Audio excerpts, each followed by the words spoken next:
Welcome to today's deep dive. I'm just so glad you're joining us today Yeah, it's great to be here. because today our mission is to explore the psychology of why we give up on ourselves way too quickly, specifically when we're trying to learn a new skill. Right, like that initial excitement just completely falls apart. Exactly. And more importantly, we want to talk about how you can actually survive the absolute hardest parts of the learning curve. We are pulling from this really fascinating stack of research and discussions, mostly focused on language acquisition. Which is notoriously difficult. Totally. It's all about the mental hurdles of long-term learning. But Yeah. honestly, as we get into this, you're going to realize these insights apply to literally anything you're trying to master. Oh, for sure. It really is just a universal human experience. Right. Okay, let's unpack this. Because whether you are trying to learn a new language or, build your confidence, or you're just chipping away at a dream that is taking way longer than you expected, this is really going to resonate with you. I mean, we all hit that wall, right? Where the novelty fades, and we're just left staring at this massive mountain of effort. Exactly.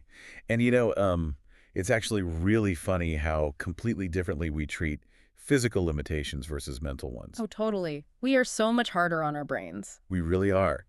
Like, think about it. If you walk into a gym for the very first time and you walk right up to a barbell loaded with, I don't know, 200 pounds, Yeah, you are definitely not lifting that. no. You try to pull it off the floor and it doesn't budge. But you don't instantly throw your hands up and say, well, I guess I'm just not biologically made for lifting things.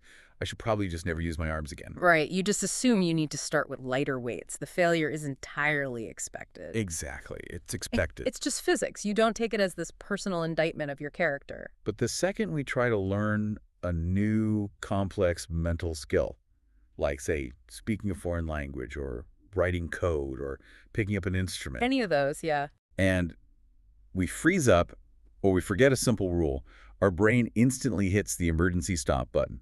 We immediately jump to, well, that's it. I'm fundamentally broken. Shut the whole operation down. Which is such a massive overreaction. It really is. Why do we go from a localized, temporary struggle to a massive, permanent identity crisis in the span of like 2 seconds? It's an incredibly dramatic shift, but when we look at the psychological data on learning, the most common trigger for quitting isn't actually some massive fiery disaster. Wait, really? Yeah, people don't usually quit because they take a final exam and score a 0. They quit over a micro moment. A micro moment. Like, what does that mean? Like being in a conversation and suddenly just freezing, or forgetting a really simple vocabulary word that you confidently knew yesterday. Oh, that is the worst feeling. It's so frustrating. And in that tiny moment of friction, your brain serves up this highly definitive thought, which is, maybe I'm just not made for this. There is a story in our research today that just killed me because it's so relatable. Oh, the recording one. Yes. So a language learner decided they were going to record themselves speaking for practice, which is, a great idea, right? In theory, absolutely. Right. So they hit record on their phone, they spoke a few sentences, and then they listened back. Guess how long they listened before deleting the entire file? I mean, knowing human nature, I'm going to guess not very long at all. 5 or 6 seconds. Yeah. That is it. Wow, 5 seconds. Literally 5 seconds. Yeah. They listened to 5 seconds of their own voice, and their inner critic immediately stepped in and said, never do that again. You sound awkward. Do not embarrass yourself. And boom, file deleted. The entire learning journey just paused over a 5-second audio clip. Basically, yeah. What's fascinating here is the tone of that inner critic. Like, notice how it didn't scream at them. Right, it was in panic. No, it didn't sound like a cartoon monster or some comic book villain. It sounded calm. It sounded sensible, almost professional. Yeah, like he's just stating a fact. Exactly. And that is exactly why the inner critic is so incredibly dangerous. We believe it because it mimics the tone of objective, rational advice. It sounds like your brain's PR department trying to protect you from social ruin. That is precisely what it is. Evolutionary psychology actually tells us that social rejection used to mean exile and death. Oh, wow. So the stakes feel huge. Right. So your brain is hyperwired to prevent you from looking foolish in front of the tribe. The inner critic masquerades as self-preservation, but the underlying logic it uses is entirely flawed. How so? Well, it takes a factual event, right? Like, I forgot a word, or I sounded awkward, and then it executes this massive, illogical leap to a locked door conclusion. Meaning it says, I am hopeless and I should stop. Precisely. It takes a micro moment of friction and translates it into a permanent trait. Oh, man. It's like a really bad A lawyer. bad lawyer, yeah, I like that. Right. You've got this defense attorney living in your head, and they take a single piece of circumstantial evidence. They stand up in front of the jury and say, "Ladies and gentlemen, my client forgot the word for coffee this morning." Horror. Right. And based on that one piece of evidence, they immediately try to close the entire case. Therefore, my client is guilty of being fundamentally unsuited for human communication. Lock them up. That is a perfect analogy. The lawyer is incredibly efficient at getting a conviction, but they are willfully ignoring 99% of the actual evidence of your life. Like your past successes. Exactly, your past successes and your fundamental biological capacity to learn. Okay, I love the lawyer analogy, but let me push back on this a bit on behalf of the listener. Sure, go for it. Because, I mean, as much as we want to villainize that inner critic and say it's completely irrational, isn't that voice sometimes right? Right. In what sense? Well, I mean, if you freeze in the middle of a sentence and stare blankly at a native speaker, you have actually failed in that specific moment. You are awkward. That's fair, yeah. The discomfort is not a hallucination. So isn't the inner critic just telling the truth? You're absolutely right to call that out. The physiological feeling of discomfort is 100% real. Like the sweaty palms. Yeah, your face flushes, your heart rate spikes. The failure in that micro moment is very real. Yeah. But here's the critical distinction we have to make. Okay. The feeling of awkwardness just means you are practicing a novel cognitive skill. It does not mean the skill is impossible for you. Oh, I see. So the observation is true, but the verdict is a lie. Exactly. The inner critic's observation is accurate, you sounded awkward, but its conclusion, therefore you should stop forever, is completely baseless. That makes a lot of sense. We have to separate the event from the verdict. You sounded uncomfortable because learning actually looks and feels uncomfortable. The brain is literally expending high amounts of metabolic energy to build new neural pathways. It's supposed to feel clunky. Okay, wow. That makes a ton of sense. So if a sudden, loud failure, like freezing in public and letting that bad lawyer close the case, if that doesn't make you quit, the research highlights a second, much sneakier phase of learning where people drop off. Ah, yes. The quiet phase. Right, we're moving from acute panic to chronic fatigue, basically the plateau. The dreaded plateau. This is where the initial magic completely wears off. Yeah, they talk about this concept of feeling disheartened. And I want to be super specific about that word because it's not just being sad or mildly frustrated. It's deeper than that. It is. It's when your hope literally loses its energy. And it happens because the amount of effort you are putting in and the visible results you're getting back are no longer arriving at the same time. It is a deeply frustrating biological reality of acquiring literally any skill. Think about the very beginning of the learning process. It's so fun at the beginning. It is. The rewards are immediate and intoxicating. You learn how to say hello and thank you in a new language, or you learn 3 basic chords on a guitar, and suddenly you can play a pop song. You feel like an absolute genius. You really do. Because your brain is experiencing a massive rush of dopamine. Dopamine is this novelty-seeking neurotransmitter. Because it loves the new stuff. Exactly. It rewards you for doing something brand new. So the progress is incredibly loud, visible, and chemically rewarded. But then you hit the flat road, the plateau. And the dopamine just drops. It vanishes. You're putting in the same amount of effort, maybe even practicing an hour a day instead of 20 minutes, but those early dopamine hits are gone because the novelty is gone. Right, because now you have to learn the actual hard stuff. Yeah. You've moved past the party tricks, and you're trying to learn things that are nearly impossible to measure on a daily basis, like nuance or speed, tone. Flexibility and a spontaneous conversation. Exactly. Yeah. It's like running on a treadmill in a pitch black room. You are Sure. sweating, you are putting in all this physical effort, your muscles are burning, but you can't see the scenery changing around you at all. That is a brutally accurate image. So your brain naturally starts screaming, are we even moving? Why are we doing this? So how do we actually measure progress when we can't see it? If we connect this to the bigger picture of how the brain actually learns, we can understand why that dark room feels so miserable. During a plateau, your progress isn't stopping. It's not. No, it's just changing shape. It is becoming deeper rather than louder. Your brain is moving from superficial memorization, like storing things in short-term memory, to deep structural understanding. Okay, creating those stronger pathways. Exactly. Heavily myelinated pathways that allow for automatic recall. So the construction is happening underground where we can't see it. Exactly. The foundation is being poured. But because pouring a foundation doesn't feel like crossing a finish line, we get disheartened. The chemical reward isn't there. So what's the fix? The solution to surviving the plateau is that you have to change the metrics you use to judge yourself. You have to change the questions you're asking. Give me an example of that.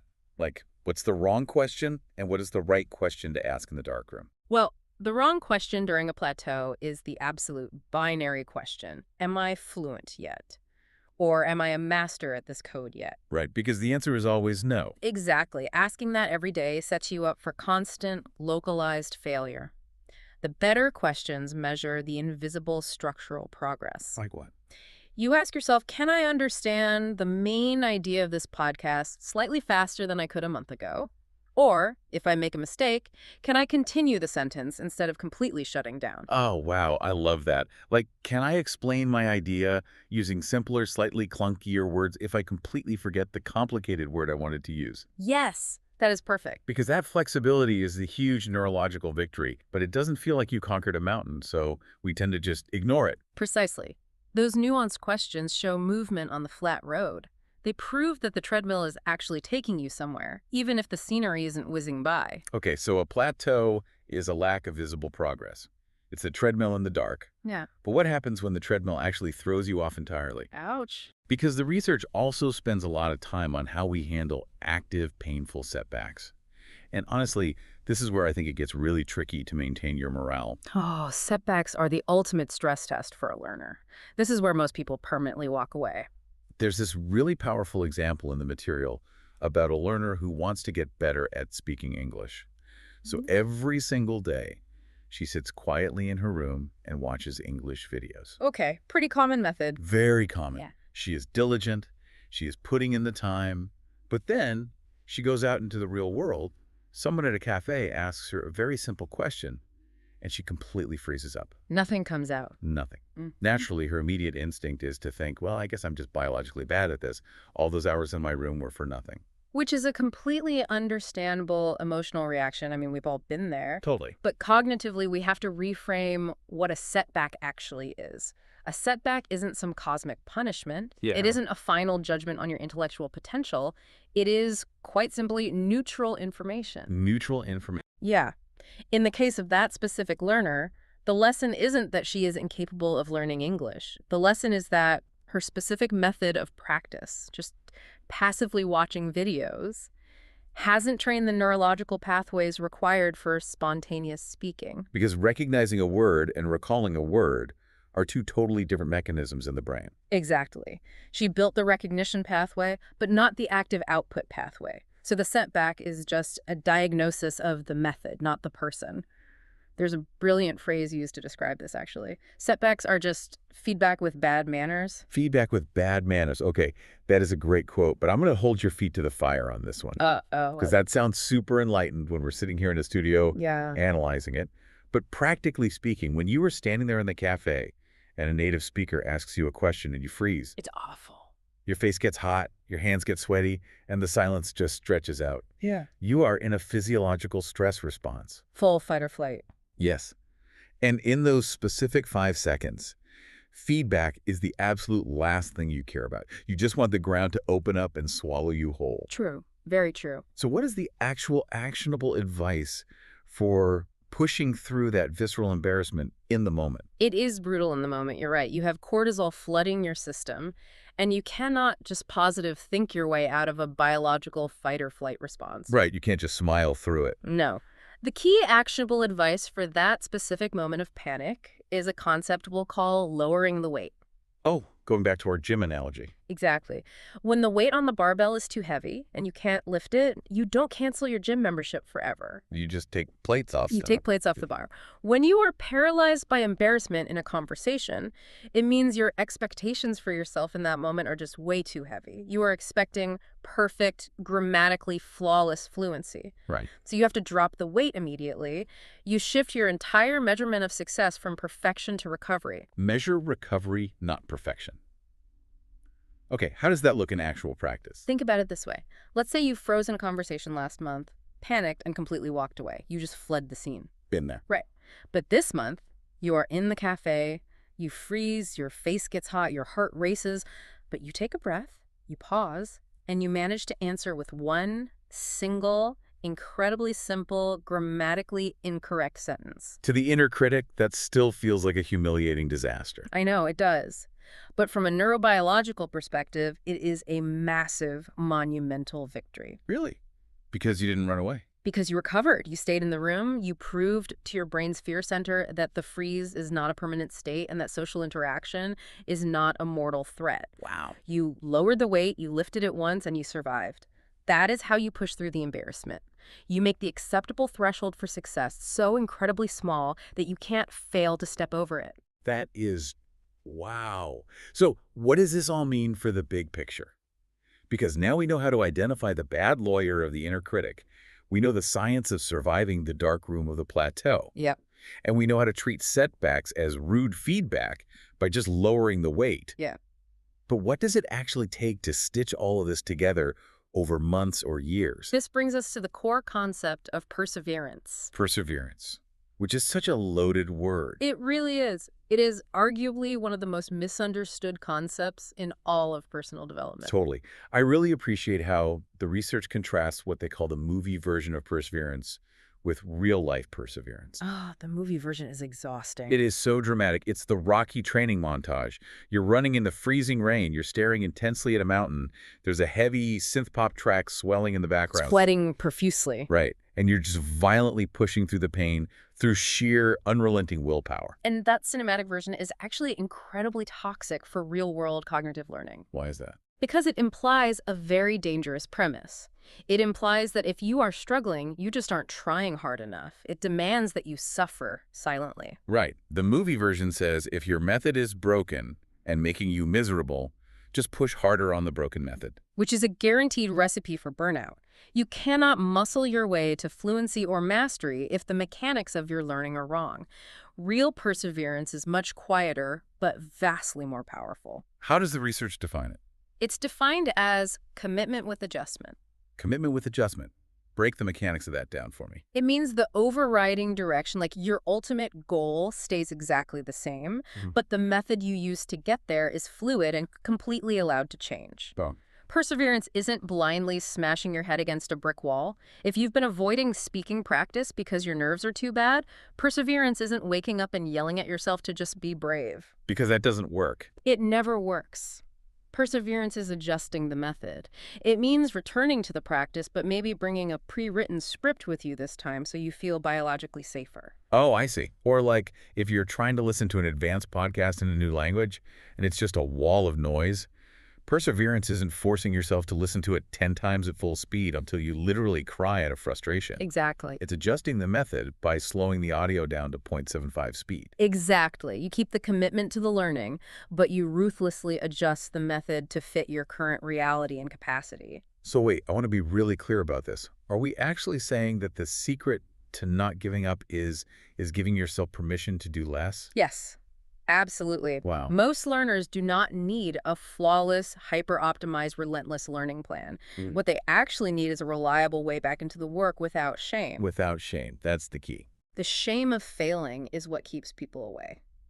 When you remove the shame of adjusting the method, when you accept that lowering the weight is a smart tactic, not a moral failure, you remove the biggest barrier to returning to the practice. A reliable way back without shame. That is huge. Yeah. And to practically apply this commitment with adjustment, we actually have to start by adjusting the literal words we are using inside our own heads. Yes, rewriting the script. Which means rewriting our internal scripts. The language we use to describe our struggles dictates how our brain experiences those struggles on a chemical level.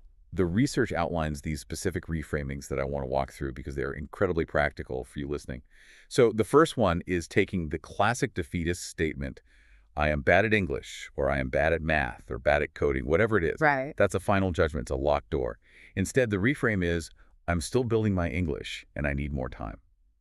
This raises an important question about how our brains process absolute words. Yeah, when you use a word like bad, always, or never, your amygdala processes it as an absolute threat to your identity. Interesting. It literally shuts down neuroplasticity, the brain's ability to form new connections, because it thinks the survival verdict is already in.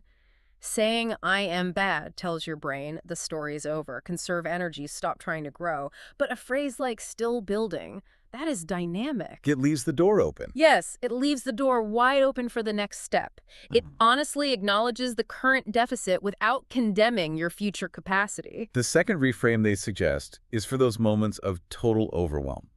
Instead of saying, my mind says I can't do it, you shift your language to, my inner critic is loud today, but I don't have to believe everything it says. That is a brilliant psychological technique called creating critical distance. Critical distance. You are not your thoughts, you are the observer of your thoughts. By naming the inner critic as a separate entity that just happens to be loud today, you instantly strip it of its absolute authority over your actions. You're essentially demoting the bad lawyer. Ex- And the last one, which might actually be my favorite, is tackling the ultimate white flag thought, which is, I always quit.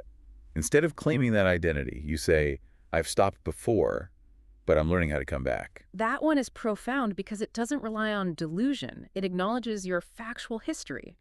Yes, you have stopped in the past. You're not denying it. Right, but it completely redefines what stopping meant. It wasn't permanently quitting, it was just a pause in the timeline. And now your focus is on practicing the new skill of the return. Here's where it gets really interesting to me. Looking at all these reframes, none of this is toxic positivity. No, not at all. Toxic positivity demands you ignore reality. Right, it's not standing in front of a mirror, clapping your hands and chanting, I am a perfect linguistic genius and every word I speak is magic. Which your brain knows is a lie anyway. Exactly. It doesn't pretend the task is easy. It doesn't pretend that the sadness or the frustration or the burning face in the cafe isn't incredibly real. All it does is give those very difficult feelings more honest, mature, and specific words. Yeah. It gives you the dignity of your struggle without the drama of self-destruction. That is the essence of emotional maturity in the learning process. You stop treating difficulty as an alarm bell signaling that you are on the wrong path, and you start treating difficulty as simply the toll you pay to travel the right path. Which perfectly sets up the final, quite sobering question from all of this research. Oh, the big one. The big one. We've talked about the mechanics of the inner critic, surviving the dopamine crash of the plateau, navigating setbacks, and rewiring our neural pathways with better self-talk. But at the end of the day, you still have to look at the massive mountain of effort in front of you and ask yourself one simple question. Is this journey still worthwhile? It's the most honest question you can ask yourself, and it is completely okay if the answer is sometimes no. Yeah, that's true. We change, our priorities change, and not every mountain needs to be climbed. Exactly. You have to acknowledge that the effort is difficult, is going to stay difficult, and it demands a lot of your time and vulnerability. But does it still have meaning for you? Right, what's the why? Does learning this new language mean you finally get to speak to more people in your community? Does learning this complex skill mean you can find better career opportunities or express your true self more clearly, or just walk into a room and feel a sense of internal pride? If the answer is yes, if that meaning is still alive for you, then the difficulty isn't a barrier. The difficulty is just logistics.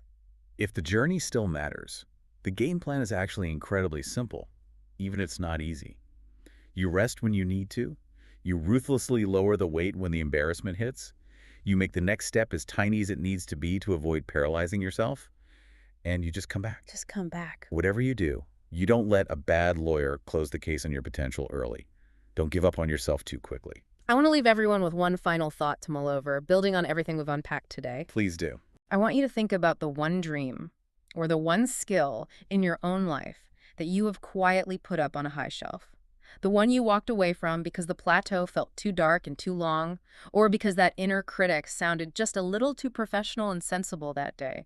Ask yourself this: what if the story of that dream isn't actually over? I love that. What if it is simply waiting for you to change your method instead of changing your mind? Change the weight, not the goal.